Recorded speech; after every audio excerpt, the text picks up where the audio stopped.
മുന്നോട്ട് കൊണ്ടുപോകുന്നത്.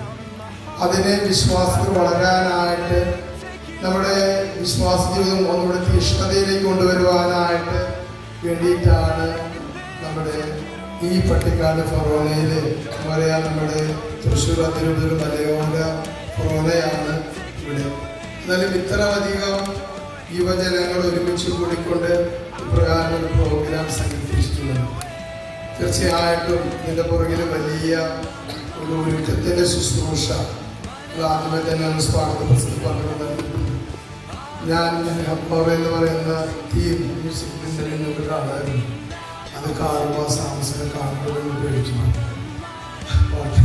അപ്പോൾ അത്രയും മാത്രം കരുത്തുള്ള ഒരു പ്രോഗ്രാമായിട്ടാണ് ഇത് നടക്കുന്നത്. മാർപ്പാപ്പ പറഞ്ഞൊരു കാര്യമുണ്ട്, ധൈര്യമായിരിക്കുക, ക്രിസ്തു ജീവിക്കുന്നുവെന്ന്. ഇന്ന് നമുക്ക് ഈ ക്രിസ്തു ജീവിക്കുന്നു എന്നൊരു അനുഭവം ഉണ്ടാകുമ്പോഴാണ് നമ്മുടെ ജീവിതത്തിൽ അത് മാറ്റിമറിക്കുന്നത്.